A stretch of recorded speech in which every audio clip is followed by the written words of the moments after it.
Je veux seulement voir le cinématographe. C'est à ce que l'on dit l'une des merveilles du monde civilisé. Le cinéma, c'est 24 fois la vérité par seconde. Madame, je n'écrirai rien sur ce film, c'est une merde.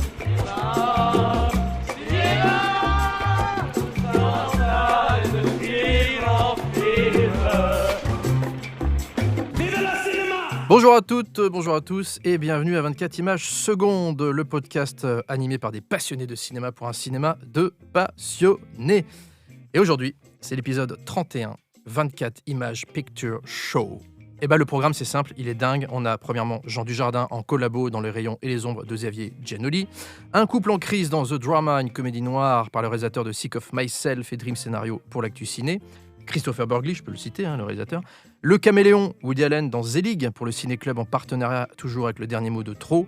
Et pour finir, en apothéose, les 50 ans de la sortie française du cultissime The Rocky Horror Picture Show. Pour faire vivre ces débats enflammés, j'accueille nos chroniqueurs, Christina, Louise, Mister Thibault, le Docteur Raymond et Julien. Comment ça va tout le monde ? Super bien. Super. Top. On est bien, on est dans des conditions incroyables. Donc, magnifique. Comme si on était chez nous entre potes. Exactement, et nous plongeons sans attendre dans la France des collabos avec notre premier film actu, Les Rayons et les Ombres, le 9e film de Xavier Giannoli. Plus jamais ça. Car la guerre ne résout rien. À la table là, il y a ma petite fille Corinne. Elle ne grandira pas dans une Europe déchirée par les conflits armés entre les peuples. Je voudrais raconter comment on en est arrivé là. Le pitch, Jean et Otto, un homme de presse français et un jeune francophile allemand se battent pour la paix en Europe dans l'entre-deux-guerres. La fille de Jean, Corinne, démarre une brillante carrière d'actrice au cinéma. Malheureusement, la guerre éclate et la France est occupée. Les deux amis ont un rôle majeur dans cette nouvelle France. Jean, lui, se trouve la stature d'un grand patron de presse, ardent promoteur de la collaboration avec l'occupant, tandis que Otto, lui, est devenu l'ambassadeur du Reich à Paris. Qu'en ont pensé nos chroniqueurs ? On va commencer avec le docteur Raymond. Eh bien bonjour. Bonjour docteur. Alors, Les Rayons et les Ombres, c'est vraiment la sortie un petit peu phare de ce début d'année. Donc effectivement, c'est un film qui suscite plein d'émotions. Donc je vais vous en citer quelques-unes. Déjà, posons d'abord le cadre. Alors on a la forme, une forme qui est classique mais efficace. On est sur du biopic historique à la française. Rien de novateur de ce point de vue, mais bon, c'est toujours un plaisir, c'est beau, c'est bien fait, belle photographie, belle composition de cadre, et un soin tout particulier à restituer justement la palette chromatique un peu des photos Kodachrome de cette époque-là. Donc effectivement, un travail soigné en tout point, la restitution de l'ambiance d'époque et notamment des milieux luxueux de cette époque et assez peu représentés au cinéma est tout à fait satisfaisante, donc c'est très chouette. Quand il commence par l'esthétique et la technique, c'est pas bon. Qu'est-ce qui va se passer après ? Non, je suis déjà Balance. pas d'accord sur le fait que ce soit un biopic. Je dirais même que ça échappe au piège des biopics habituels en trouvant un moyen de justifier assez astucieusement la narration. Alors, pour les acteurs principaux. Bon, alors on ne saurait pas dire assez de bien d'Auguste Diehl. Oui. Voilà, parfait dans le rôle complexe et ambigu d'Otto Abetz, artiste pacifiste devenu ambassadeur du Reich.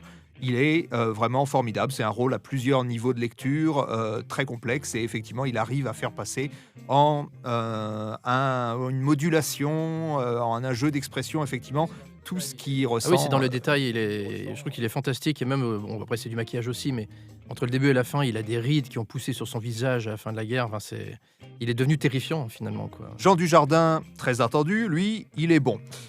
Il a un peu fait ses galons. Il est bon. Moi, j'annonce une pluie de César l'année prochaine pour ce film, mais... Oui.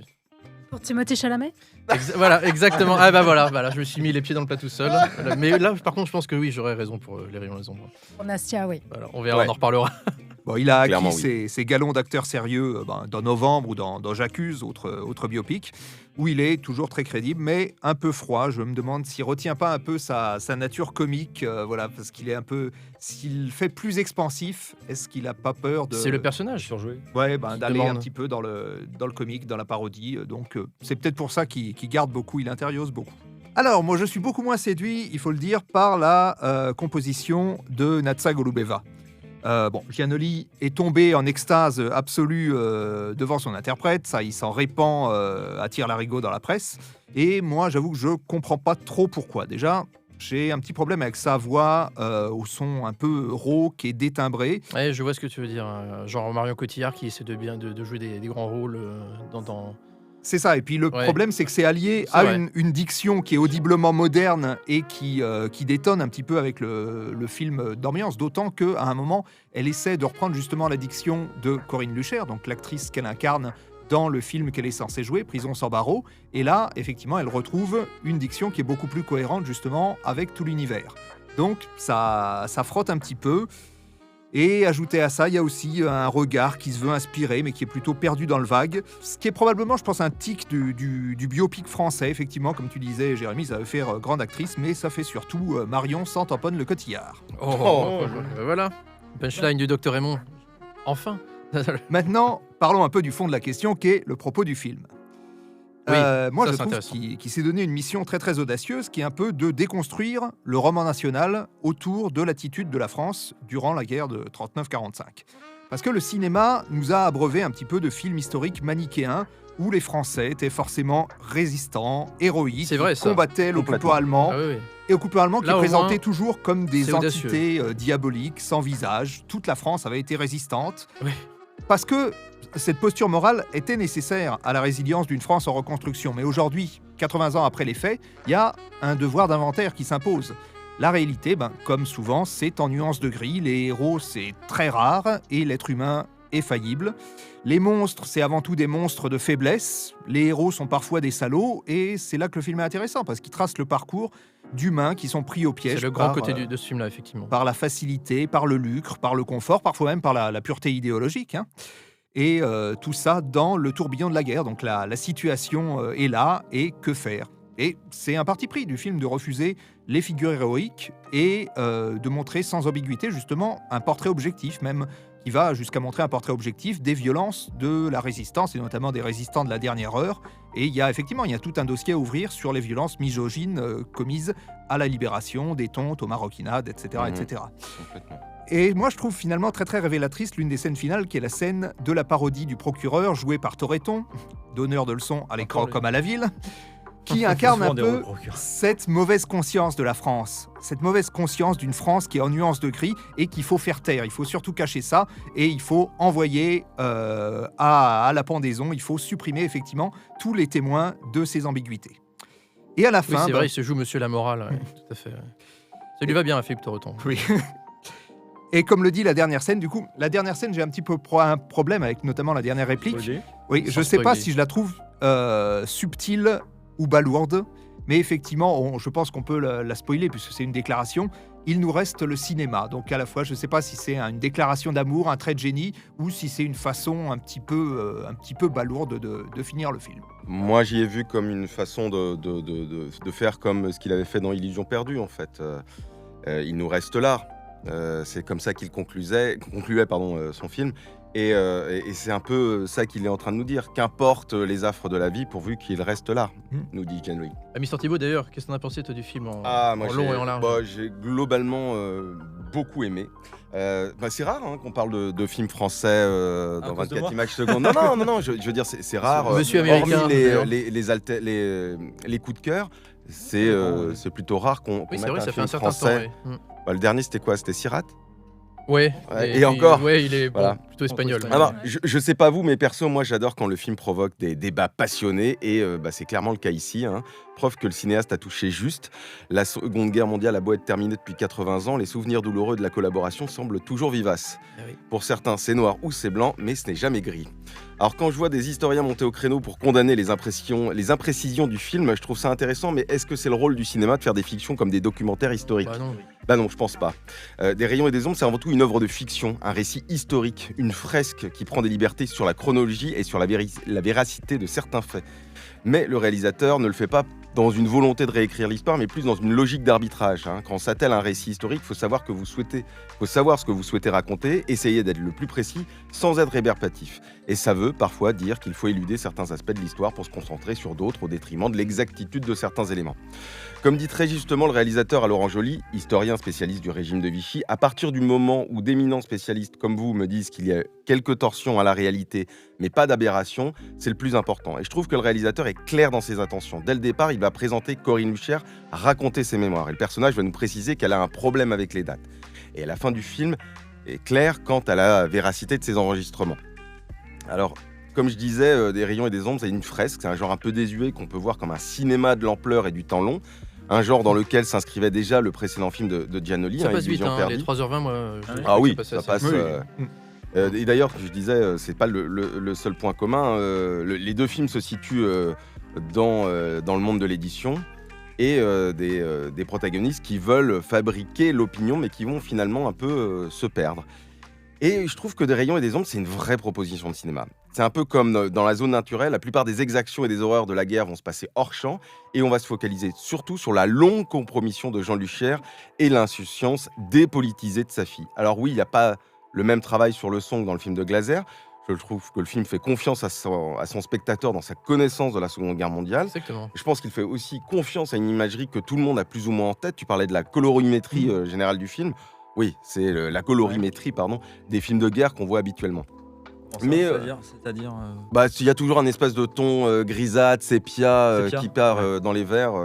Oui, mais il y a aussi dans les séquences parisiennes, justement, les séquences de fêtes, etc., et dans la première partie du film notamment, effectivement, un effet de ton pastel très doux, effectivement, qui rappelle vraiment l'émulsion photo de cette époque-là. Oui, complètement. Et qu'on voit pas forcément. Là, autant, effectivement, le film de guerre, gris, bleu foncé, etc., c'est assez courant. Mais justement, ce côté un petit peu pastel, un petit peu champagne, c'est assez rare, moi, je trouve. Mais qui est la patte de Giannoli. Hein. Ouais. Et c'est des scènes plutôt bien réalisées et photographiées par ailleurs. Alors, on va s'attacher à des éléments de la collaboration, les financements allemands, le retour des cendres de Napoléon, les fêtes orgiaques des lieutenants allemands, la Bérésina de la fuite à Sigmaringen. Et c'est des choses qu'on voit pas très souvent, en fait, dans les... comme tu disais, c'est la volonté de réécrire un petit peu cette espèce de roman national où tout le monde il est bon, tout le monde il est gentil. Et je trouve que c'est plus intéressant d'avoir ce film-là qu'un énième film sur les résistants. Rien que le fait de parler d'un collabo, on assiste à une levée de boucliers. Certains y voient une volonté de réhabiliter une ordure, d'autres l'occasion de réécrire l'histoire. Encore une fois, on va rappeler que les gens qui ont rejoint le parti nazi étaient déjà proches de l'extrême droite dans la grande majorité. Le cas de Luchaire, en fait, il était au parti radical, donc plutôt classé à gauche, mais il fait figure d'exception dans le paysage politique de l'époque, en fait. Et je trouve ça intéressant de ne pas tomber dans la caricature, de présenter cet homme qui va renier tous les principes par opportunisme, de le montrer sous un jour plus humain. Avoir de l'empathie, ce n'est pas avoir de la sympathie. Il y a une nuance que visiblement, même Libération n'a pas toujours eu lieu. Que la critique, je l'ai trouvée particulièrement... C'est une minorité. Oui, il y en a, oui. Oui, il y en a, mais j'ai vanté la critique de Libération le mois dernier. Là, je la trouve, pour le coup, très loupée pour ce film. Et je trouve qu'elle était dégueulasse. 4 ans après, non. Enfin, faut continuer à présenter les collabos comme des monstres. Et le problème, c'est que les monstres, ça n'existe pas, mais la lâcheté, l'avidité, l'absence d'horizon moral, ça existe. Et c'est justement pour ça que le film reprend le titre d'un poème de Victor Hugo. Dans le poème, il y a cette phrase: tout l'homme sur la terre a deux faces, le bien et le mal. Blâmer tout, c'est ne comprendre rien. Donc oui, j'ai adoré. Et quelques réserves sur cette photographie grisonnante du film, mais j'ai particulièrement aimé l'écriture, les questionnements que le film provoque, les dialogues et la direction d'acteurs. Moi, j'ai adoré Nastia Golubeva. Je trouve que c'est vraiment une grosse révélation. Elle est impressionnante pour un premier film. C'est un des événements de 2026 et c'est un excellent film. Et donc, Mister Thibault, ça rime avec Victor Hugo. Combien de César Combien de César pour toi? L'année prochaine 8. Allez, 5. Alors moi, j'ai pas adoré comme vous deux, mais je reconnais quand même que c'est un film qui a beaucoup de qualité. Hein. Voilà, ça se voit. Je rappellerai juste que moi, c'est mes préférés de Giannoli, c'est À l'origine et Marguerite, parce que c'est des rise and fall comme là. Il a dit qu'il aimait Scorsese, on comprend. Mais là où justement, je reviens un petit peu sur ce que tu disais par rapport à Libération, c'est que la grande qualité du film, c'est comme tu l'as dit, il fait confiance à l'intelligence du spectateur.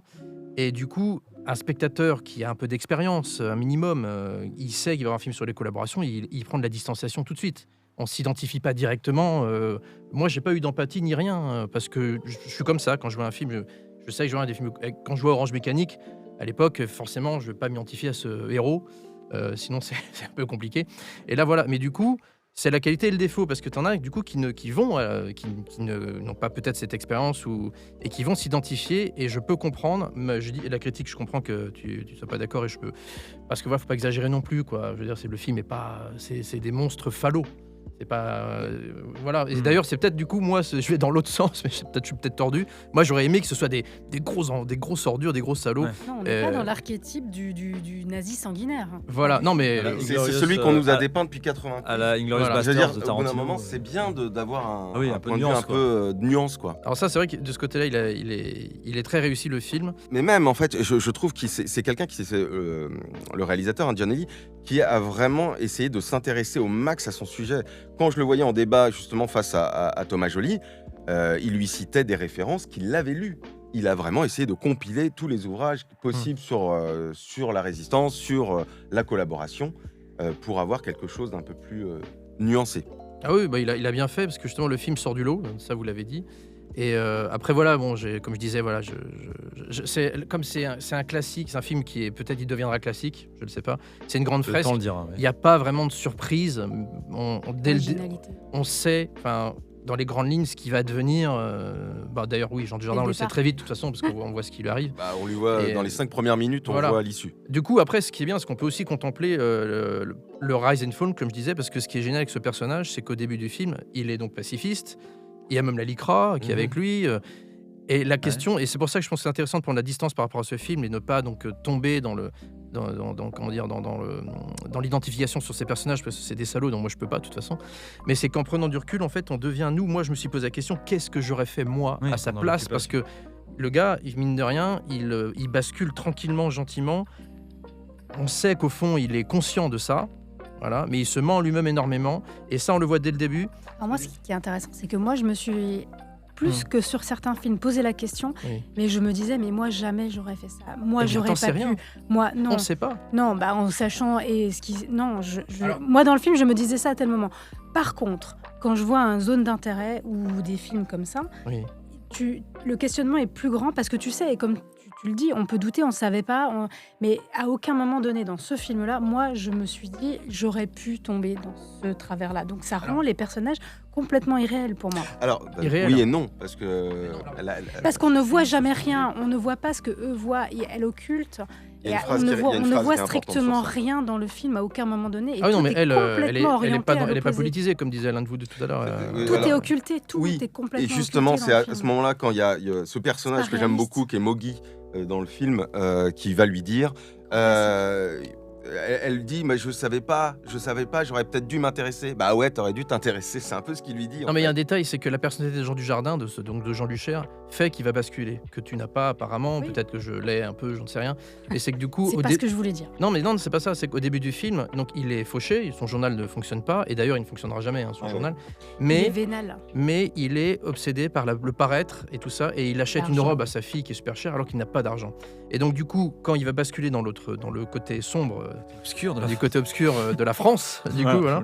Et bien, du coup, il a accès à ce qu'il voulait avoir, à ce paraître, à cette richesse, on va dire, à cette opulence, tu vois. Et c'est ça qui fait qu'il occulte le reste, parce qu'il sait au fond de lui, il le dit à un moment à la fin, il dit non mais on va se faire exécuter, hein. Il est conscient de ça.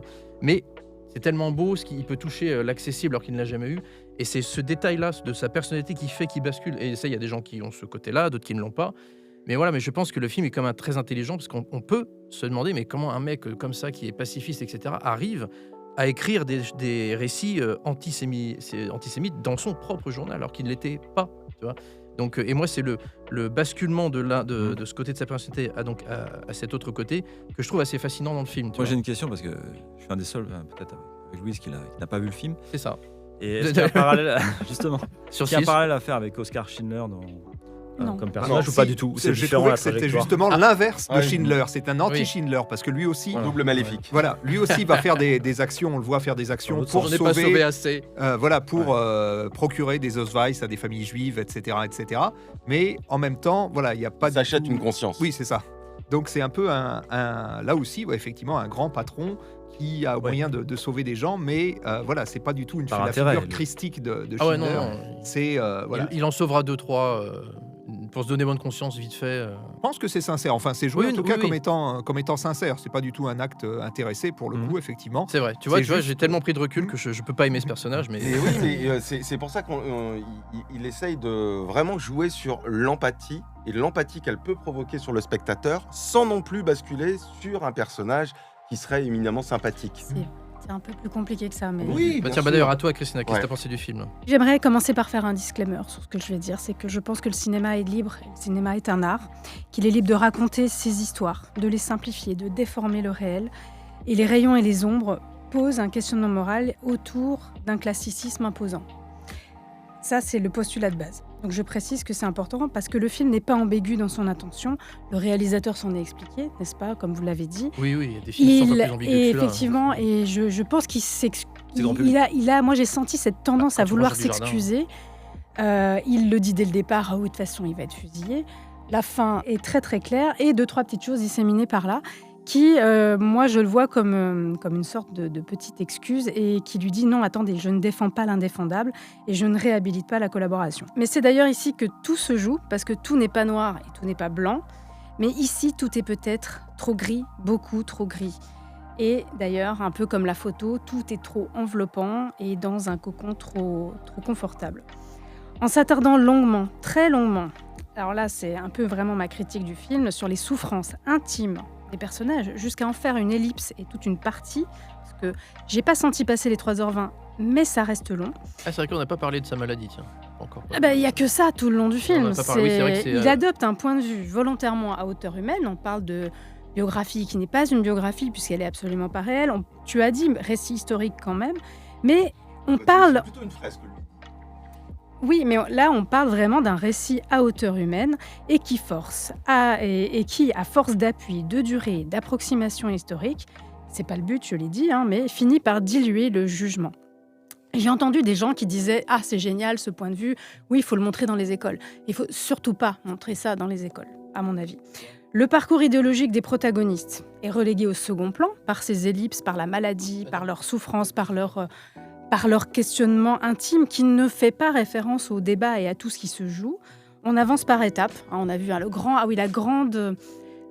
rapatriement des cendres de l'Aiglon en France, le cadeau de l'Allemagne, qui est scénaristiquement la bascule du film. Mais en fait, elle n'a pas ce rôle de bascule parce que tout avance par à-coups, mais des à-coups très secs et qui, pour moi, ne me permettent pas d'accompagner la chute idéologique des personnages. C'est des transitions, c'est brusque, ça avance, mais c'est vraiment trop saccadé. Et tout ça, en fait, après, on peut se dire, ça permet aux personnages d'avancer sans penser, mais ça se laisse pas sans laisser à penser au spectateur non plus. On est tous humains, et comme tu l'as dit, Jérémy, on peut comprendre, on peut plaindre, mais comprendre, ça ne veut pas dire excuser, plaindre ne veut pas dire avoir pitié, et le film joue la pitié. À la fin, quand ils se font arrêter, en plus aussi, approximation historique, et qu'il la voit à travers la grille, c'est sa fille, c'est son père, évidemment qu'on ne peut être qu'ému par ça. Et le film brouille ces frontières qui sont, pour moi, moralement et éthiquement, trop importantes à franchir. Donc le cinéma est libre. Je l'ai dit dès le départ et je le redis, oui, là, pour la question de fin. Les écoles, c'est un film dangereux, idéologiquement? Non. C'est un film Si à ce film-là l'école. est dangereux, alors, Quel est l'intérêt de montrer un films film par an sont dangereux. Quel est l'intérêt de montrer un film dans une école? C'est dans un cours d'histoire. Mais moi, t'as pas remarqué, pour moi, ce film, c'est justement, moi j'ai pensé à notre époque, c'est un film qui fait attention à la montée de l'antisémitisme. Parce que depuis quelques temps, là, en tout cas, je vais chez des gens toute la journée, je l'entends, je le sens, je dis ouf. Et donc je trouve que ce film, il met le doigt sur ça. Il dit attention à ce qui se passe en France. Il met le doigt, et pour moi, c'est au contraire, il faut le montrer dans les écoles. Ça, il y a plein de répliques effectivement qui oui. font écho à des aujourd'hui. situations. C'est l'inverse. actuelles, Moi, je pense que tout à fait. j'ai l'impression que t'as compris, t'as pas pris la bonne distanciation, comme je disais tout à l'heure. Parce que c'est au contraire, c'est un film qui est militant. Il est militant, ce film, je le trouve. C'est au-delà d'être une fresque. Alors pourtant, c'est marrant, c'est moi qui le défends, alors que j'ai le moins aimé des deux. Mais non, mais c'est juste que je trouve que t'es passé à côté. Non, le film est une approximation historique, est une invention complète. Oui, non, ça, non, je te parlais du côté d'ange. Donc moi, j'ai un problème à montrer un film qui se veut une fresque historique à des enfants à qui on montre un film sur une période de l'histoire charnière, d'autant plus sur ce type de sujet. Mais tu montres pas les films qu'en cours d'histoire, tu montres aussi les films en cours de français, en cours d'éducation civique. Puis il faut le réexpliquer, ce film n'est pas totalement réalité. Faire de la médiation autour, mais... Je préférais qu'il fasse autre chose pendant 3h20. Il y a peut-être plus court que ça. Après, Après, on dira... Après, il y a peut-être Nuit et brouillard. C'est peut-être. Oui, Les damnés de Visconti, qui est le pendant allemand de ce film, parce que ça se passe justement. Salaud ou les 120 journées Sodome. Voilà, voilà, faut montrer ça dans les classes. Les damnés que justement, moi j'ai vu à l'école en plus. Il est beaucoup plus clivant. Enfin, c'est un film c'est une famille en fait, pour vite fait, qui c'est la montée du nazisme. Donc le père, lui, il est dans le parti, et le fils, lui, il est acteur de théâtre, il est homosexuel, et sa mère elle adore ce que fait son fils.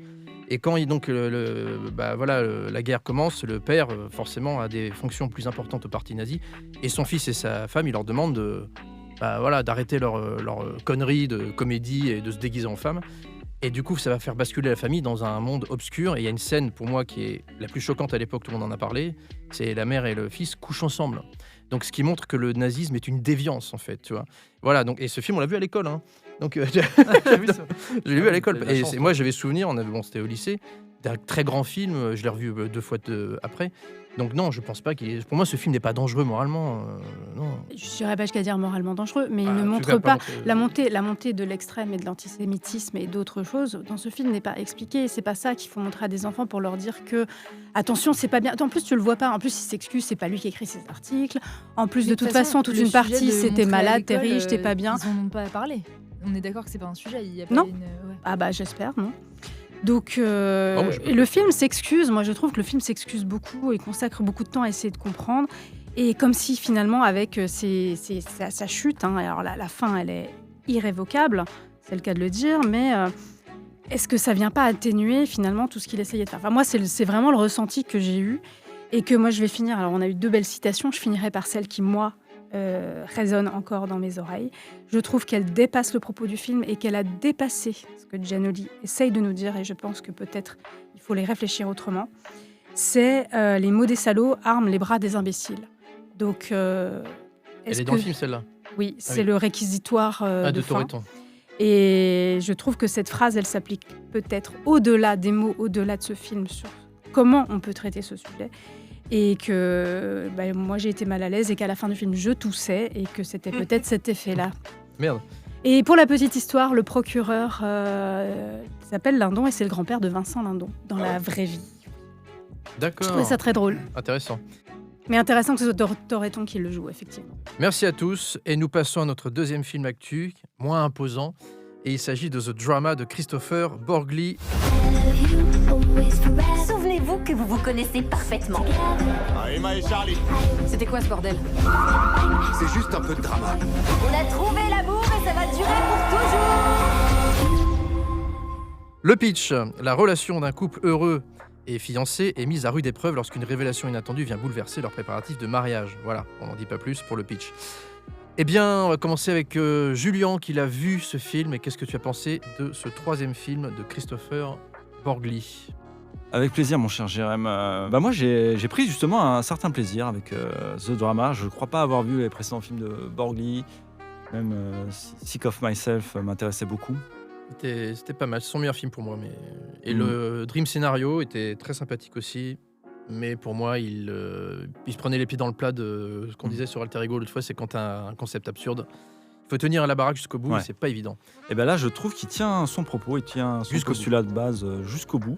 À la différence de Philippe Rouillet, là, chez Positif, qui n'a pas été fan du film, dans l'émission du Cercle. Moi, je trouve que c'est une rom-com très tordue, qui tient la route. Déjà, pourquoi ? Parce que Borgli, pour moi, traite du sujet des conventions sociales et des impératifs moraux. Et je trouve qu'il s'en sort admirablement bien. Ça nous fait penser à Festen, à Östlund, etc. Östlund, je veux bien l'entendre. Mais pas Festen. Östlund, dans Force Majeure, Snow Therapy, le fait beaucoup mieux. Alors, est-ce qu'il fait mieux ? Ça, je n'irai pas jusque-là, mais en tout cas, il convoque un peu tous les grands classiques du cinéma scandinave. Il y a des pros et des anti-Östlund, tiens. Ouais. Je ne suis pas très grand fan d'Östlund, mais celui-là était plutôt réussi, je trouve. En tout cas, il est très fort pour instiguer du malaise. Moi, je me suis senti... je trouve qu'il y a une tension tout le long du film. Pour une fois, Zendaya est bien dirigée. Je suis désolé, mais dans Dune, c'était pas le cas. Et là, je trouve qu'au moins, il y a un réalisateur qui sait comment l'utiliser et qui... En fait, l'alchimie avec Pattinson fonctionne. Dès le départ, j'y ai cru. Alors, je sais que... La prochaine fois, je veux juste lui écrire un personnage, et puis c'est bien. Et pourquoi ? Tu trouves qu'il n'y a pas de personnage, là ? Ah, mais non. Ah non, tu la trouves fadasse ? Le personnage n'est pas du tout écrit en fait. C'est quoi ces particularités ? Elle a une story. C'est quoi ? Son origin story, c'est lié à la révélation du film. Hormis ça, il y a rien. Mais rien de chez rien. Hein. Et lui, c'est un petit peu mieux, mais c'est pas folichon non plus. Oui, c'est pas un grand film de personnage, effectivement. C'est du cinéma de situation. Lui, il part d'une situation donnée pas très tôt dans le film. Au départ, c'est que de la rom-com classique américaine, les 20 premières minutes. Non. Enfin, regarde. T'as les codes de la comédie romantique. Alors, t'as le premier, le rendez-vous. Enfin, franchement, tu fais le rendez-vous, tu regardes la rencontre, la seconde scène. Généralement, dans 99% des films américains, tu la retrouves à l'arrière d'un van dans un sac plastique. Hein. Non, mais c'est un stalker. Ouais. Le gars est creepy de ouf. Hein. Non, mais on sent. Ce que j'aime bien, c'est que voilà, les deux personnages sont très tordus. Il y a toutes ces sensations de malaise. Et ça te plaît? Le vernis est gratté. Ça me plaît parce que, en fait, moi, déjà, la tension en termes de mise en scène, je suis désolé, bon, après, même si on a déjà vu ça dans du Winterberg, dans du Osloon, etc., ça fonctionne, c'est efficace. On passe quand même un moment, le film passe relativement vite. Après, est-ce que ça débouche sur un grand message de fin? Effectivement, pas nécessairement. Au-delà de cette mise en situation, le film ne va pas vers quelque chose de très nouveau sur le couple, le sujet du couple et les malaises qu'il y a autour. Après, je trouve que ça, quand même, Borgli décortique bien le fait que une rumeur peut tout détruire et on juge plutôt les intentions que les actes.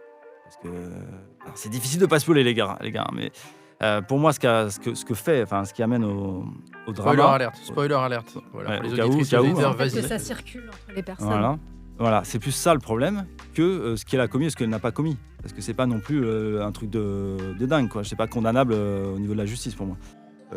En fait, ça dépend. Hein. Si, elle n'a pas commis. Si tu retires le truc par terrorisme, si. En France, c'est condamné pour ça. Hein. Oui, mais il n'y a pas de trace de ce qu'elle a commis, à part des vidéos. Tu vois. Non, mais ça le reflète dans notre société actuelle, c'est le droit à l'oubli, etc. Est-ce que les intentions sont plus graves que l'action? Et pour moi, justement, c'est important de le rappeler. Elle n'a pas commis cet acte et elle reste tout à fait pardonnable. Mais ce qui fonctionne, c'est parce que elle donne cette anecdote une semaine avant le mariage. C'est pour ça que ça fonctionne. Si elle balance ça au début de la relation entre Pattinson et elle, c'est pas un si grand drama en fait. Il va digérer avec le temps. Je pense qu'il l'aurait juste quitté. À mon avis, en début de relation, t'apprends ça. Ou 2 ans après. Si elle lui dit ça 1 an ou 2 ans, mais il n'y a pas de mariage derrière. Il n'y a pas de drama, parce qu'il y a des conventions familiales, sociales, et ça le film est très bon pour ça, qui l'interroge. C'est parce qu'il y a ces conventions qu'il y a ce fameux drama. Donc je trouve que dans tout ce qui est mise en situation, c'est un réal qui est très intéressant. Je ne dis pas qu'il a une profondeur extraordinaire dans son cinéma, mais on passe un agréable moment, et moi, un film qui me met en tension de A à Z, ça me convient. Donc j'ai passé un bon moment. Eh bien, on va passer la parole à Christina, qui peut-être n'a pas passé un aussi bon moment, a priori. Alors, je vais dire une première chose, c'est que déjà, j'aimerais féliciter l'équipe marketing du film. C'est super bien fait, le teasing est incroyable. Moi j'avais envie, j'ai vu une bande-annonce quand je suis allée voir Marty Suprême, j'aurais peut-être pas dû. Mais... Alors que tu vois jamais de bande-annonce. Exactement, et là j'ai vu Pattinson, j'ai vu Zendaya, je fais ça a l'air drôle, donc bref. Bravo le marketing, parce que toute la promo est incroyable. Et en plus, on a envie de voir ce couple de rêve à l'écran, et qu'il le joue aussi très bien dans le film. Donc c'est un couple parfait, un mariage imminent, un amour Instagram ready. Et en fait, tout se déroule autour de cette première scène, qui est le point d'orgue du film. Alors c'est un peu dommage, ça arrive les 5 premières minutes. Et après, le film court après ça. Donc pour moi, il y a une scène, et après, il se passe absolument plus rien. Et en fait, c'est la scène de révélation. Et après, on peut résumer le film à une question qu'on a à peu près dit, c'est est-ce que le futur marié se dit, est-ce que je suis pas un gros connard de penser à annuler le mariage depuis que je sais ce qu'elle a failli faire? Donc ça, c'est ce que quelqu'un... Spoiler, c'est un gros connard. Peut-être, mais ce gros connard, il va écrire ça où? Il va écrire ça sur un forum, sur Reddit, sur X. Donc voilà, on a un trigger moral, c'est intéressant, la question est intéressante, mais après, il se passe absolument plus rien. Le film, en plus, lui, il sait pas où il va, il oscille entre rire nerveux, malaise, et il va jamais au bout de rien. Alors, je vais vous prendre une scène. Je ne spoil pas, le photographe, il y a un mariage, ils font des entraînements avec le photographe. Donc il y a un regard, il y a quelqu'un d'extérieur qui arrive avec ses trucs, allez, on va faire un petit shooting essai, c'est rigolo. Bien sûr, eux, ils sont dans le malaise, donc c'est drôle, il y a le décalage. Et ils se regardent, ils sont malaises, ça marche 10 secondes, et après ça s'étire, et il se passe rien. Et c'est exactement ce qui se passe dans tout le film. J'ai essayé de lui laisser un espoir jusqu'à la fin, j'ai essayé de le sauver dans ma tête, mais j'ai pas réussi. Donc voilà, c'est un objet qui est conçu pour circuler, pour vendre, pour faire parler. Ça marche super bien d'ailleurs. J'ai appris qu'il y a un nouveau concept, le method dressing. C'est ce que les acteurs américains utilisent dans les promos du film. Ils s'habillent en mariés pour faire la promo du film, comme l'avait fait Margot Robbie pour Barbie, ça intéresse. Ça fait parler les médias, tout le monde a envie de voir le film. Ou Timothée Chalamet d'ailleurs. Et exactement. Donc ça marche super bien, mais en fait, ça n'avait pas de raison d'être pour moi de faire un film. Très bien. Eh bien, Louise, toi, je suis curieux de savoir ce que tu en as pensé. Avant de parler de mes petits trucs, je vais rebondir un peu sur le gros connard. Non, avant même ça. Non, moi je suis pas trop d'accord avec la tension. J'ai pas ressenti spécialement de tension pendant le film. Je suis d'accord avec Christina sur le fait que, ou sur avec Thibaut, je sais plus. Enfin, vous étiez assez d'accord sur ça. J'ai l'impression qu'il y a un problème d'écriture des personnages. Les pour sont là. Donc, le docteur Raymond et Julien, et les contre sont là. Mais du coup, ça se voit d'ailleurs dans la scène de la photographe dont tu parlais, Christina. Si ils ont cette gêne qui est installée par la révélation qu'elle a fait à Charlie, son futur mari, c'est bien la preuve qu'il n'y a pas d'histoire de personnages, c'est qu'ils sont même pas capables de se raccrocher à leur histoire commune ou même à leur histoire personnelle de chacun pour passer outre en fait cette révélation. Parce qu'il y a rien. Ça c'était le petit truc que je voulais dire avant de parler de ce que je voulais dire. Sans révéler le fond de l'intrigue, The Drama met en miroir des révélations assez dérangeantes de femmes. L'une a prémédité, pas agi et s'en veut. L'autre n'a pas prémédité, a agi et ne s'en veut pas. Ça rejoint un peu ce que tu disais tout à l'heure, Julien. Et du coup, le film nous pose des questions morales. Est-ce qu'une révélation peut changer la confiance et les sentiments qu'on a pour quelqu'un ? Qu'est-ce qui détermine la gravité ? Le fait d'avoir prémédité, d'être passé à l'action, de ne pas se sentir coupable ? Et si ce qui a fait que la personne n'est pas passée à l'acte est simplement le fruit du hasard et non d'une conviction, parce que ça tu l'as pas évoqué Julien, mais c'est quand même assez problématique qu'elle ait changé d'avis, non pas par conviction, mais que ce soit un hasard qui ait fait qu'elle n'ait pas agi. Donc est-ce qu'on peut avoir aussi des idées graves sans être atteint d'un trouble psychiatrique quelconque ? Et enfin, comment réagir ? Ça c'est la question la plus logique, celle qu'on comprend tout de suite, quand un proche nous avoue avoir eu des pensées pour le moins macabres. Et les débats soulevés sont intéressants, mais je suis complètement d'accord avec ce que tu disais, Christina. Je trouve que globalement, ça reste beaucoup trop en surface. C'est plat. C'est pour ça que j'ai pas ressenti cette tension dont tu parlais. C'est pas Marriage Story, c'est sûr. Oh putain, ah bah oui, tiens. En parlant de très bon film. Et je pense que si c'est si peu en relief, c'est dû au puritanisme très présent dans le milieu, très aisé dans lequel les personnages évoluent. Il faut se marier comme ça, il faut dire ça, il faut pas dire ci. Et les conventions. Et ce puritanisme autoritaire est incarné par l'amie Rachel, qui sépare assez arbitrairement, je dois dire, vu c'est elle le curseur dans le film. Voilà, vu ce qu'elle a, c'est ça. Le réalisateur, c'est elle. Vu ce qu'elle a fait elle-même, je trouve que c'est un peu arbitraire de décider ce qui est bien. C'est elle ou la mal. drama du titre, la drama queen. Ah mais complètement, mais c'est à cause d'elle. On parle du seul personnage bien écrit du film. Oui, qui est excellent. Oui, mais même elle est hyper manichéiste. manichéiste en fait, c'est très américain comme écriture, exactement. c'est insupportable. C'est la drama, celle qui va par son opposition morale mettre les autres, alors que ce qu'elle fait, c'est une horreur. Oui, mais bien sûr, mais c'est pas prémédité, moi mais ça c'est m'a une horreur. plus choqué parce qu'en fait, elle ne s'en veut pas. Elle ne s'en veut pas, alors que l'autre, elle s'en veut. Mais elle a raconté son truc au début. Parce que c'est très grave d'avoir en tête ce qu'elle a eu, Zendaya, mais enfin le personnage Emma. Mais moi, c'est leurs deux pulsions, parce que dans les deux cas, pour moi, c'est des pulsions, même s'il y en a une qui est préméditée ou pas. C'est typique dans une société aussi contrainte, voilà, comme on le disait tout à l'heure. T'as envie de sortir du carcan qu'on t'impose et si possible de manière un peu fracassante, donc avec un truc bien brutal du type ce qu'elle a en tête ou ce que fait Rachel qui est tout aussi brutal sauf qu'elle le fait vraiment et en plus elle enfin bref, moi je trouve ça très grave ce qu'elle a fait. Il y a l'autre aussi qui minimise à avoir harcelé, enfin je veux dire il y a des répercussions sur ce qu'ils ont fait chacun des trois dans leur révélation, pas le personnage de Zendaya. Mais ils le font comme si c'était un petit truc et puis les gens s'en sont sortis, on s'en fout en fait. Mais en plus ils en savent rien et puis cet ordre de grandeur il est quand même éthiquement on peut se poser vraiment des questions de pourquoi il faudrait mettre un ordre de grandeur à partir du moment où tu as fait du mal à quelqu'un, tu sais pas quelles répercussions ça peut avoir psychologiquement ou physiquement sur la personne. Donc enfin c'est je parce qu'ils vont se marier dans 3 jours, ils ouvrent une porte quand même hyper profonde et il reste vachement en surface et du coup c'est la porte de la psychanalyse en fait et d'ailleurs à aucun moment dans ce film personne n'envisage d'aller voir un psy Ce qui, quand même, est pour moi la seule chose à faire plutôt que d'appeler la police. Non, mais vraiment, quand ils sont tous là, il faut appeler la police. Mais appeler la police, pourquoi? Il va se passer quoi? Mais au moins, il n'y a pas de scène de psy dans un. Mais je dis pas qu'il faut qu'il y ait une scène, mais c'est juste que de l'envisager en fait. Enfin, genre juste d'en parler. Robert Pattinson lui dit mais tu devrais, par rapport à un problème qu'elle a à un moment, alors que le problème c'est lui qui l'a en fait. Et j'adore comment il renvoie la balle à Zendaya en mode tu devrais aller consulter, alors que gars c'est toi. Non mais qui ils a un doivent problème. tous aller consulter en fait. Oui. On devrait tous aller consulter de toute façon. Mais voilà, donc moi ça m'a pas étonné qu'elles aient ces pulsions-là. Je trouve ça cool. En fait, le début du pitch, je le trouve super. Moi, le début du film, un peu rom-com, ça m'a saoulé.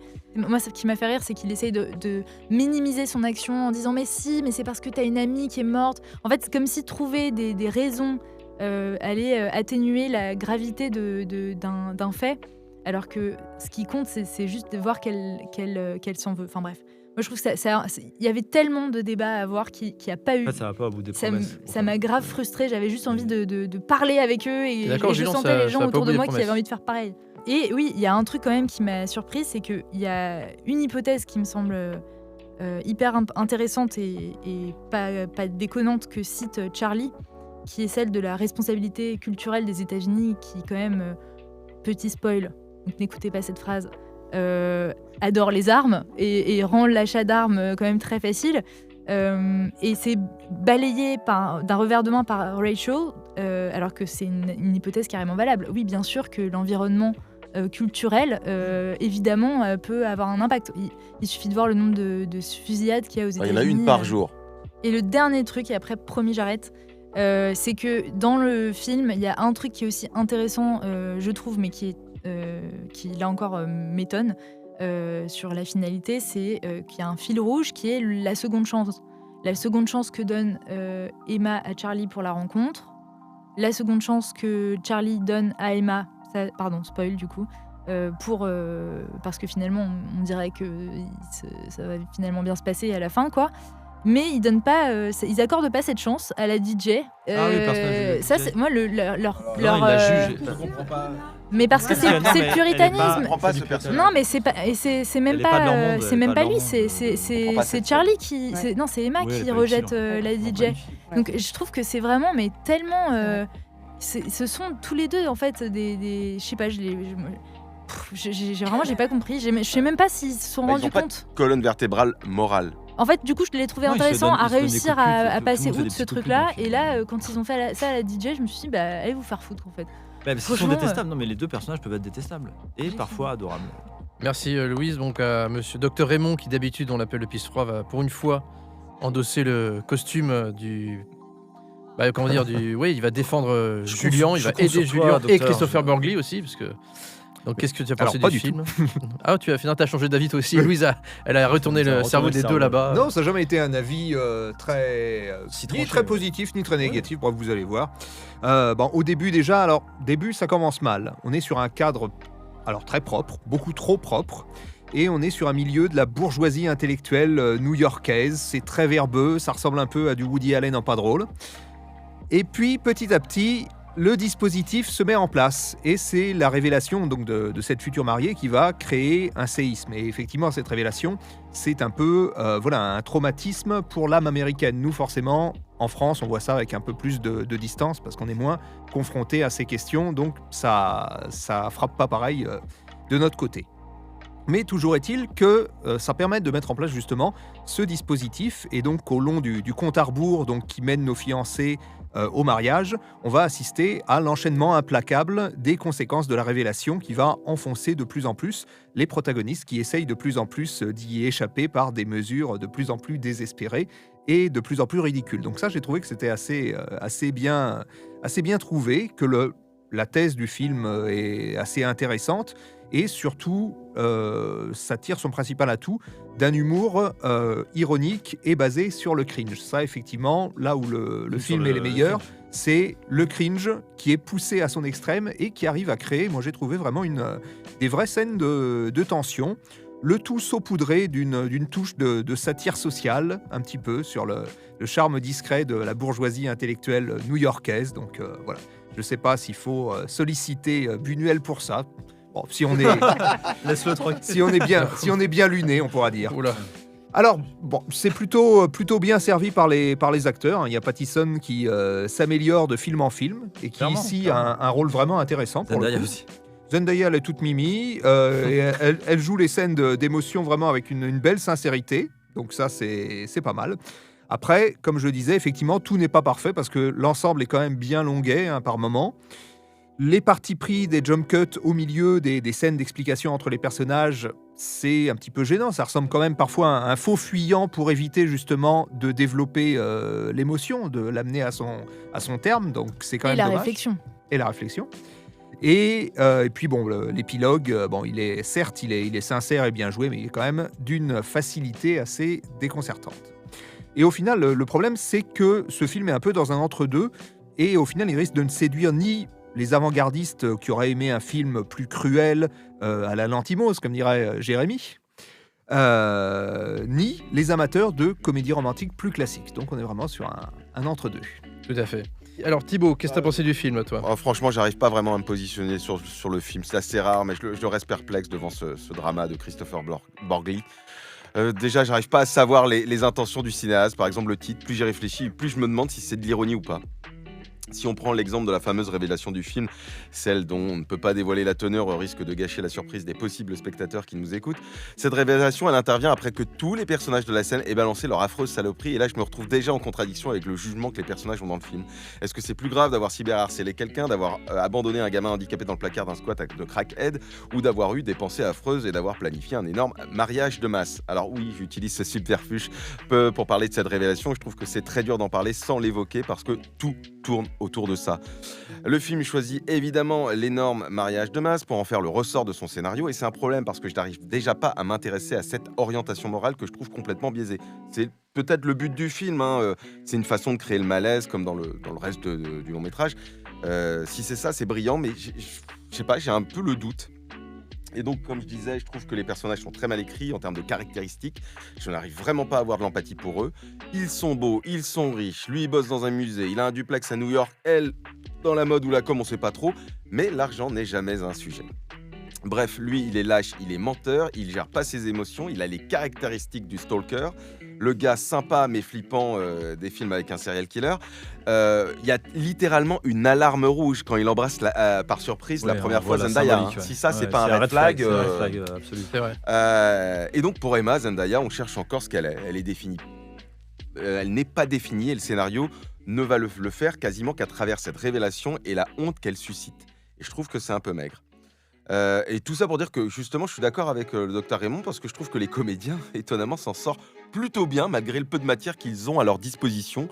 Globalement leur couple fonctionne à l'écran, le minimum syndical me direz-vous. Et donc ouais, le seul personnage comme je disais que je trouve bien écrit, c'est Elena Haim, la super best friend témoin de mariage qui te plante, te trahit ou les deux à la fois à la première occasion. Et donc pour moi c'est elle la drama queen du titre, celle qui en fait des tonnes parce que tu comprends sa cousine, machin, elle est restée handicapée, tu vois. Et comme pour montrer qu'elle est la plus vertueuse, elle va surjouer l'opposition morale. Et c'est un peu à travers sa réaction que le personnage du film vont se développer par la suite. Après, si c'est pas ça, c'est quoi le sujet du film, c'est la cancel culture, c'est le couple, c'est la lâcheté masculine, c'est le port du spoiler, c'est l'anxiété, c'est l'inversion accusatoire, c'est les préjugés ou les conséquences du harcèlement.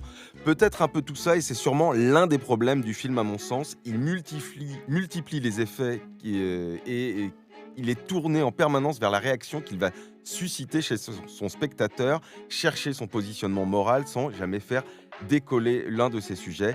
Comme vous l'avez très bien dit, ça reste à la surface.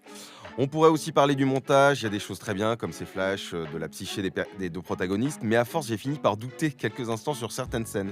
Si c'était vrai ou si c'était projeté par un des personnages, surtout vers la fin où tout s'emballe un peu. Ça devient un festival de situations malaisantes qui finissent par faire sourire tellement il y a la volonté d'aller chercher la gêne chez le spectateur. Donc au final, pas très emballé sur l'instant, même si j'ai souri à quelques moments, même si le malaise est parfois bien emmené. C'est du mariage quand même. Oui, exactement. C'est jubilatoire. Mais j'arrive pas à passer outre tout ça pour ça. Et j'ai un peu l'impression que le réalisateur... And so what? Comme Christina, en ce moment, elle voit des films, c'est tout ça pour ça. J'ai l'impression que le réalisateur dit la même chose. Au final, qu'est-ce qui est réellement important ? Parce qu'au-delà du drama, il y a des choses pires. Et pour le couple, en tout cas, la réponse de Christopher Borgli nous donne la même réponse que Linklater dans Before Midnight. Tant qu'il reste le jeu, le couple peut survivre. Waouh, encore une belle citation. Encore une belle conclusion. Merci à tous. On va passer aux notes du coup pour les deux films. On va commencer avec les rayons des ombres. On va commencer avec Dr Raymond. Ah oui. Alors, j'ai mis 8. Ah oui, c'est rare. Une aussi belle note. Il y avait ensuite c'était Mister Thibault. Et un 8 également. Ah oui, moi c'est 6. Et Christina 5. 5. Voilà. C'est la moyenne. C'est la moyenne, c'est voilà, 10 sur 20. Et ensuite pour The Drama, Julien. J'ai envie de le revoir et donc ça sent le 7 en effet. Voilà. Ça sent le 7. Christina 4. Ah oui. Louise 8. Wow Oh. Mais non, mais vous savez, moi je mets des 10, Ah, donc 8 c'est pas dingo pour 8 moi.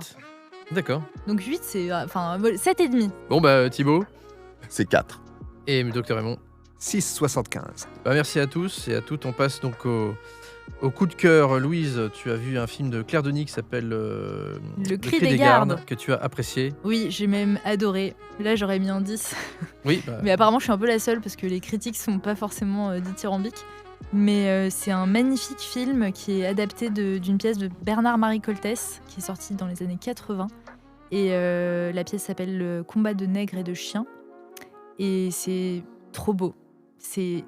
Alors là, pour le coup, la tension, il y en a. Et c'est très dur comme film. Et waouh, moi, je peux que vous conseiller d'y aller. J'en dirai pas plus. moi je vais y aller en tout cas. Avec Matt Dillon et Isaac de Bancolé. Et moi mon coup de cœur c'est Dao que j'ai vu donc en avant-première aussi, qui a été injustement oublié du palmarès du Festival de Berlin par Wim Wenders et son jury. Mais je lui en veux pas, j'aime tellement Wim Wenders. Enfin voilà, donc c'est un docu-fiction qui marche plutôt bien. C'est assez inédit d'ailleurs. Et c'est un film qui mélange on va dire deux grands moments, parce qu'il y a un moment, donc un mariage. Donc c'est l'héroïne, donc c'est une mère de famille, donc c'est sa fille qui se marie en France, en banlieue parisienne. Et on voit entrecoupé donc d'un rituel pour enterrer donc son papa donc en Guinée au pays. Voilà, donc les deux séquences s'entrechoquent pendant 3 heures. Le film est très long, mais il passe en 10 minutes. Et voilà, je le conseille parce que c'est un petit bijou, c'est mon petit chouchou de l'année pour l'instant. Et j'ai su en plus aujourd'hui que j'allais interviewer Alain Gomis dans quelques jours. Et ça, j'avoue que j'ai hâte et l'actrice principale, Cathy Corée en plus. Donc voilà, c'est Dao qui sort le 29 avril sur nos écrans. Sans Étienne. Français, sans Étienne Dao, mais ce qui est drôle, c'est qu'il y a comment il s'appelle Thomas Njijol joue un personnage qui s'appelle Étienne. Donc je me suis demandé. Il y a un lien. Voilà, il y a quand même un lien avec Étienne Dao. Et donc merci à toutes et à tous. On passe du coup à notre rubrique Ciné Club. Eh oui. Donc on est associé donc pour ce Ciné Club au collectif Le Dernier Mot de Trop. Et le film qui a été choisi est Zelig de Woody Allen, qui sera projeté donc au 3 Luxembourg le 5 mai à 20h30. Venez nombreux et nombreux, parce que qui va le présenter? C'est Christina et Mister Thibault. D'ailleurs, pour une fois, c'est vous qui allez le pitcher.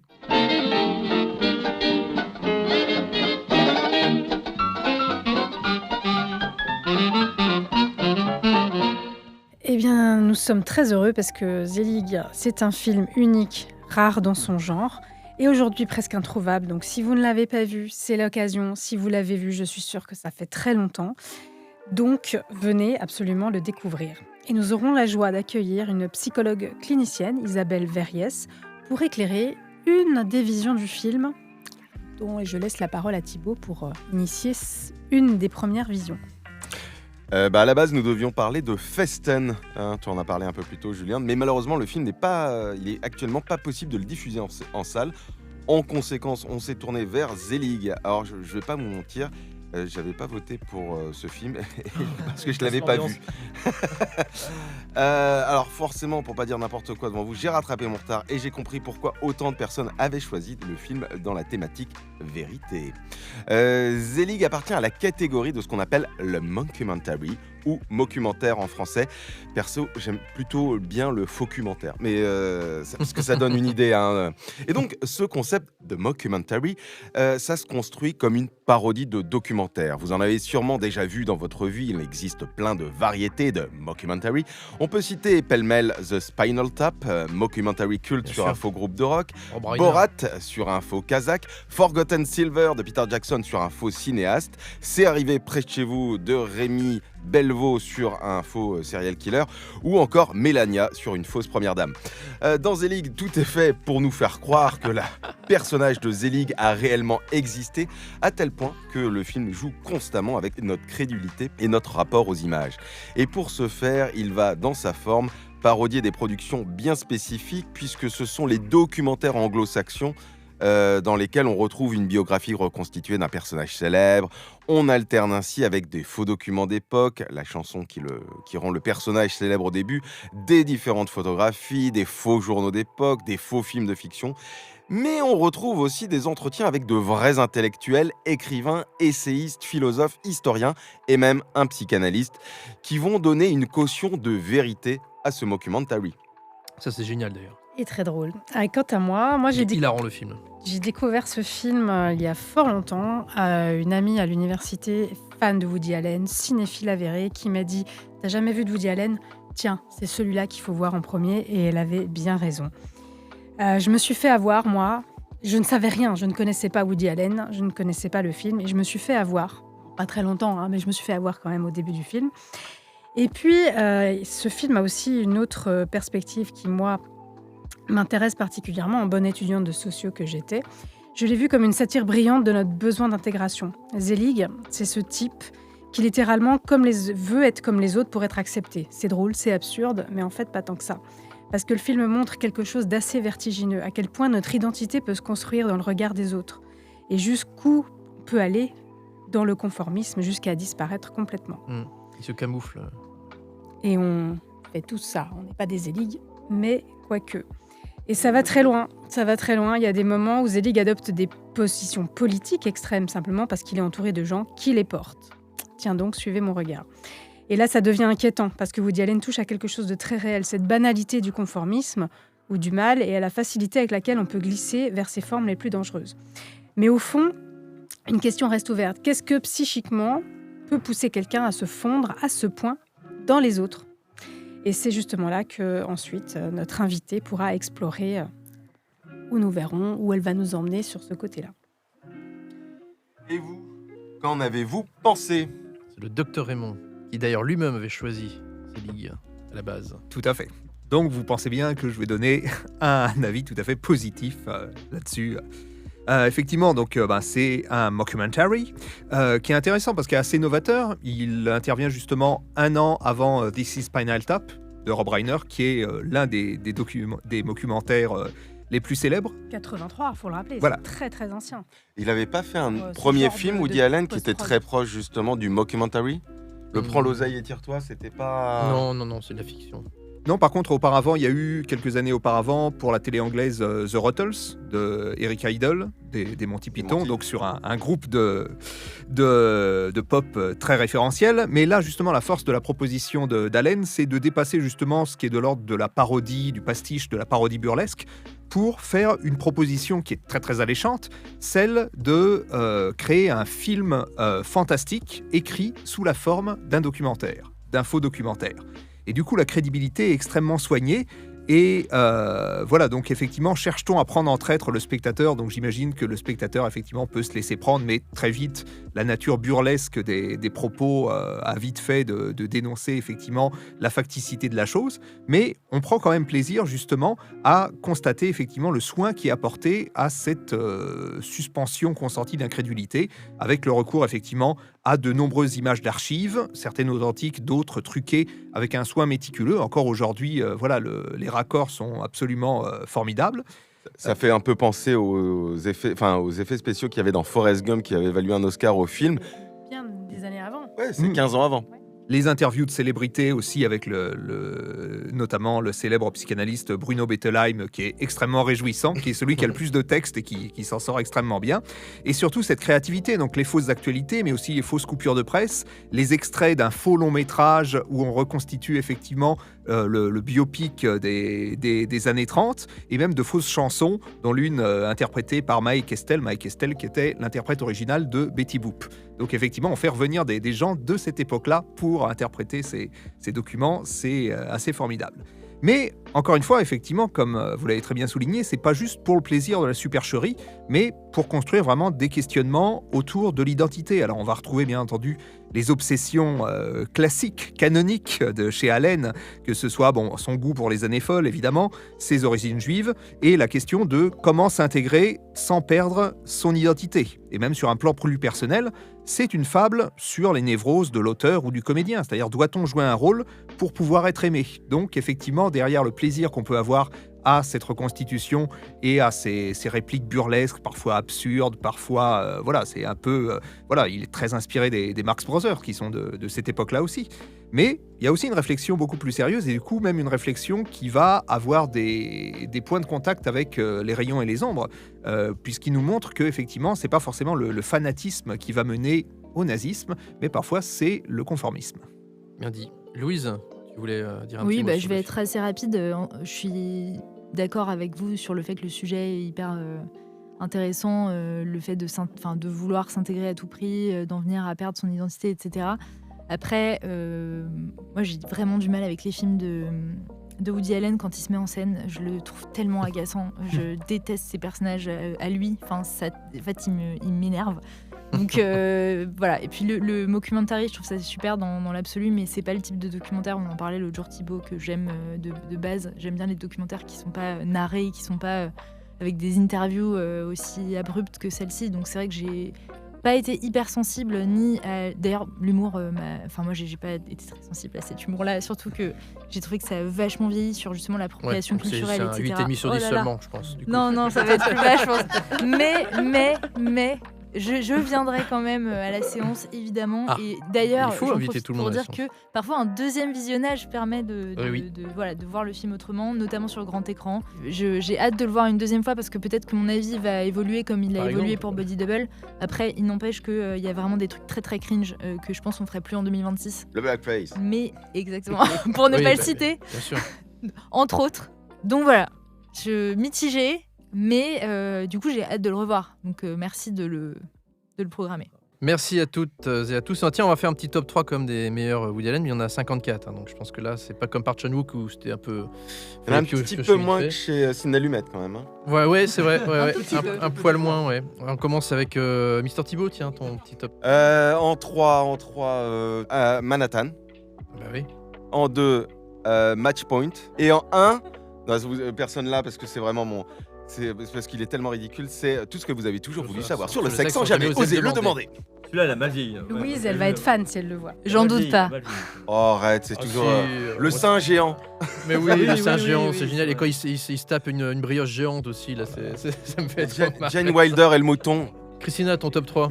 Eh bien, je te crois, tu n'as pas copié. Donc, je commence par le 3, Manhattan, 2, Match Point. Et moi, Zelig en 1, ouais, absolument. Docteur Raymond? Alors, on va commencer par le 3, effectivement, la médaille de bronze. Tout le monde dit I love you. Je trouve un charme assez exceptionnel. Edward Norton, etc.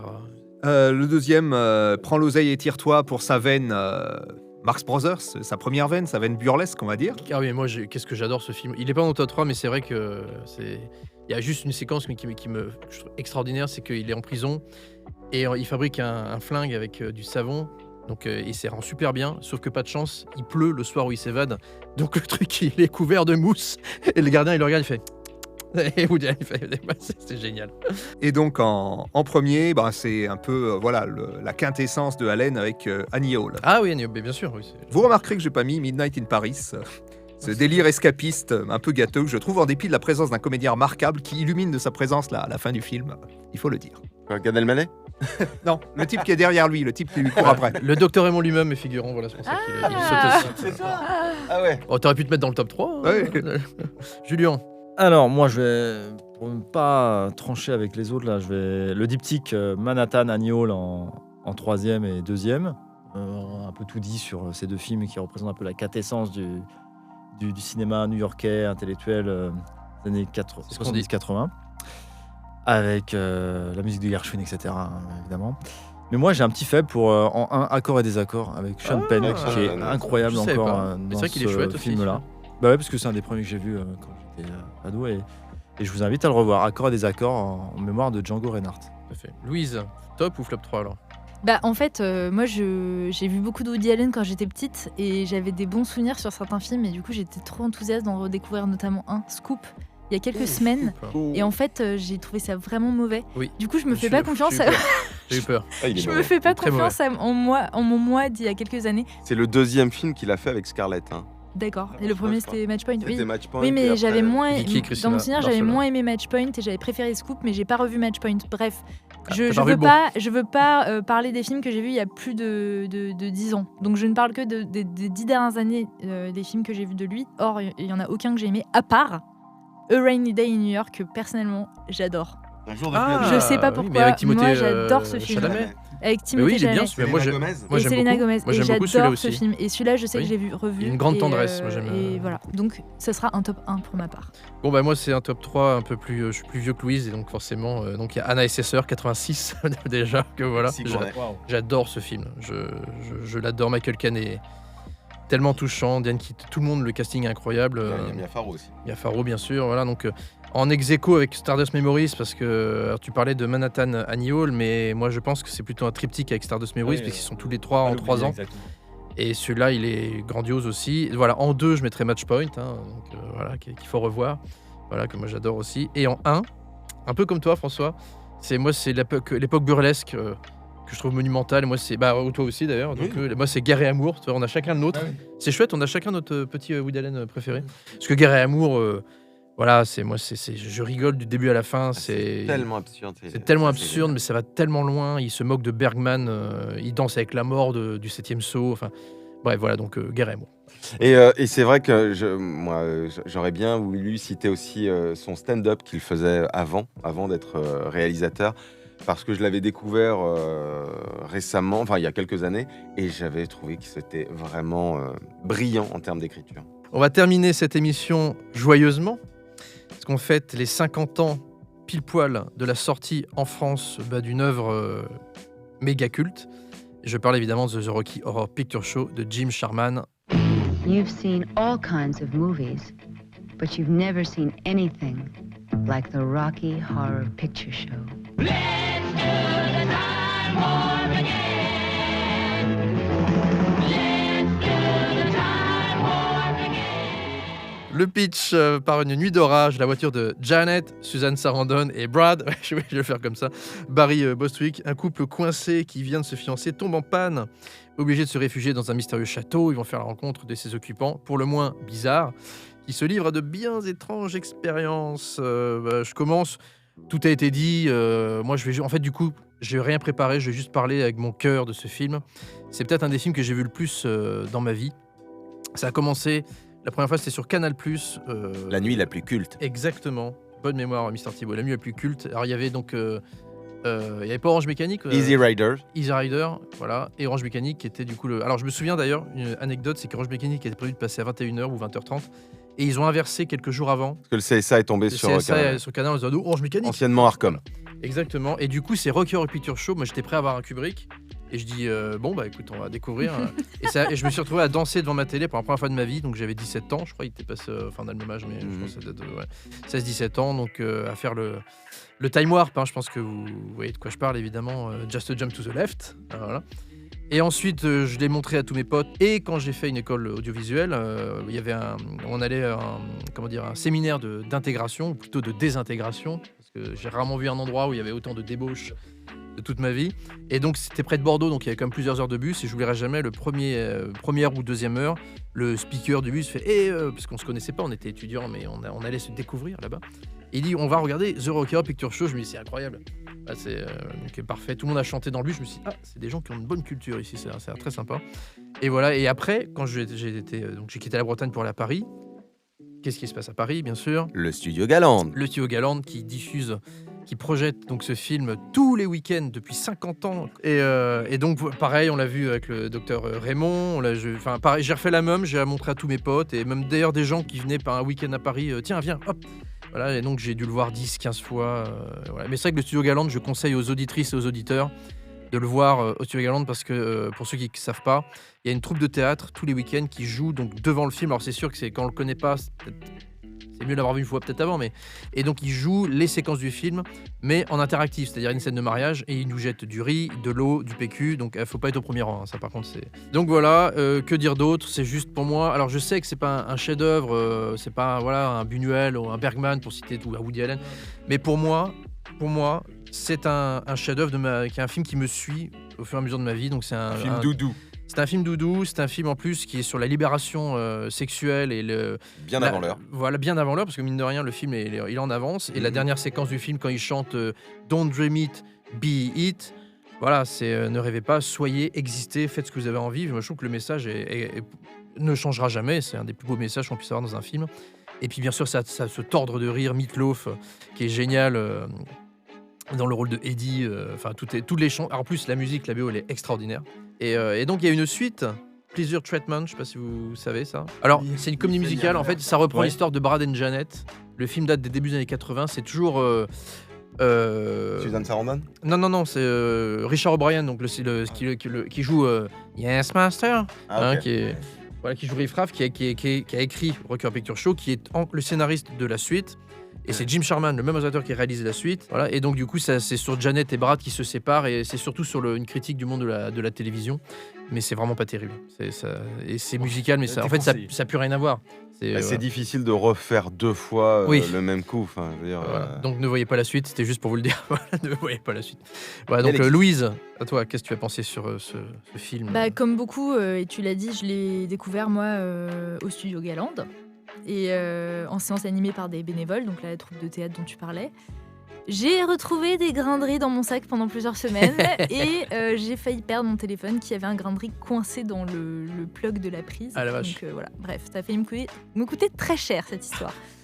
Mais fascinée par la performance de Tim Curry, vraiment qui moi Enfin vraiment, mais fasciné c'est un terme... il est extraordinaire. Moi il m'électrise quoi. Enfin vraiment c'est un truc de fou.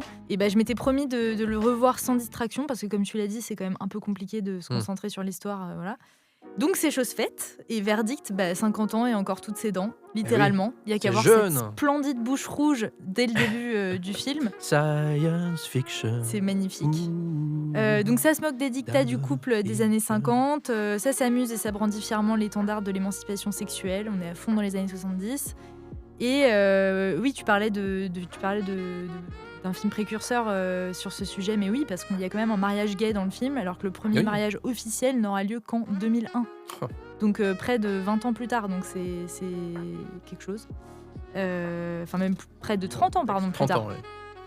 Voilà, donc sinon, pour une fois, c'est un homme qui est objectisé, un objet de sublimation, Rocky, avec ses muscles, son corps doré, etc.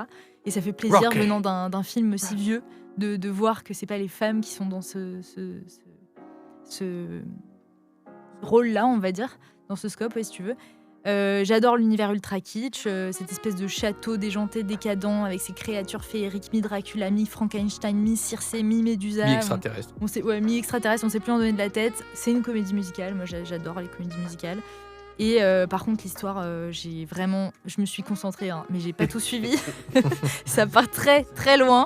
Ah oui, voilà, ça part dans l'espace, quoi. Mais je lui en veux pas. Janet Brad, Dr. Scott. Je lui en veux Janet pas. Brad, Dr. Et Scott. question sur laquelle peut-être vous pourrez rebondir. Je me suis demandé pourquoi. Et j'ai pas trouvé 42. Ah, merci Thibaut, putain, c'était ça. Voilà, j'ai pas trouvé la réponse à cette question que je vais vous poser. Mais il y a tout un truc autour du tableau American Gothic de Grant Wood. Ah oui, ces deux derrière. personnes, ils sont au début devant l'église. Ils sont un moment riff-raff et sa sœur meuf. Magenta. Bizarre, enfin ils ont une relation étrange. Oui. Je me suis demandé pourquoi il y avait cette espèce de récurrence de cette référence à ce tableau. Si quelqu'un a la réponse, je suis preneuse. Je pense qu'il correspond à une certaine forme du couple américain. Enfermé dans un cadre. Ouais, enfermé, c'est ça, c'est enfermé dans un cadre, exactement. C'est un peu The Drama en fait. Ouais, je pense que c'est le couple américain bien conservateur. Deux fermiers, bien propres sur lui. Pas très heureux. Non. Oui, non, ils font un peu la gueule sur la... Vraiment la gueule. Oui, si l'appellation de film culte existe, c'est sûrement pour Star Wars et Rocky Horror Picture Show. Mais c'est vrai que c'est un mot, on n'arrête pas de dire « Ah oui, celui-là, c'est un film culte ». Non, je veux dire, il y en a plein de... C'est galvaudé. C'est tellement galvaudé. C'est vrai, tu as raison. Alors qu'un film culte, eh ben, il doit avoir un culte autour. Qu'on connaisse les dialogues par cœur, qu'on connaisse les musiques par cœur ou les personnages, qu'ils deviennent iconiques. Sinon, les films cultes, il y en a tous les ans. Et là, le film fête ses 50 ans et il assume toutes ses rides. Et si le long métrage a obtenu ce statut de film culte, c'est parce qu'il demeure complètement inclassable. On est à la fois sur une comédie musicale, un film d'horreur référencé, une parodie et un manifeste queer. Un film culte, souvent, aussi, a fait un échec commercial à sa sortie. Blade Runner, Brazil. Ouais, il y en a plein. Pour revenir à Rocky Horror Picture Show, ce que je trouve intéressant dans le film, c'est qu'il ne se contente pas de faire un patchwork de références. Au contraire, c'est un film qui a plutôt bien digéré ses influences et qu'il a une vraie esthétique. Alors certes, elle est kitsch et complètement assumée, mais elle est ce qu'elle est, quoi. Et ça change du tout venant. Rien que de son personnage principal, le fameux Dr. Frankenfurter, joué donc par le génial Tim Curry, c'est devenu un personnage iconique récupéré par la communauté queer parce qu'il a un espèce de refus des normes imposées. À côté de ça, c'est difficile de critiquer le film parce qu'il représente à sa façon un phénomène culturel quasiment unique dans l'histoire du théâtre et du cinéma. Pour ceux qui ont déjà assisté à une séance du film au Studio Galande, je vous mets au défi de trouver quelque chose de similaire. Et si vous ne l'avez pas fait, ça reste une expérience incomparable, une séance comme un rite paganiste initiatique, forcément génial et inoubliable. Si vous devez découvrir ce film, allez au Studio Galande. Au-delà de ça, moi je suis pas un énorme fan du film, je trouve qu'il a des vrais problèmes de rythme, il y a des chansons, comme je vous disais, je m'ennuie un peu, c'est un peu trop décousu, mais je vais pas faire ma fine bouche, j'ai juste quelques petites réserves. Il y a évidemment des chansons devenues cultes, mais bon, je suis pas un grand fan de comédie musicale, mais celle-là, elle vaut le coup néanmoins. Voilà. Julien, à toi. Je partage tout ce que vous avez dit sur le film et sur le terme film culte, parce qu'en fait, moi, je pense plus à... C'est marrant parce que, comme vous, je pense plus à l'expérience qu'au film en lui-même. Quand on en est arrivé là, 50 ans après, c'est intéressant en termes de phénomène de société, quoi. Donc évidemment, j'invite tout le monde à aller le voir à un Studio Galande, en plus, et soutenir ce très, très, très mignon cinéma. Mais en fait, après l'avoir revu, je me suis dit, effectivement, on s'éclate devant, les personnages sont incroyables, mais j'avais complètement zappé la fin qui part en SF, kitschissime et tout. Mais ça assume tout. Mais en fait, comme le film assume tout et qu'il est multigenre et multicasquette, et qui est très what the fuck, ça passe. Mais c'est vrai que la fin, j'avais bugué un peu. J'ai un peu bugué. Mais il a tellement influencé.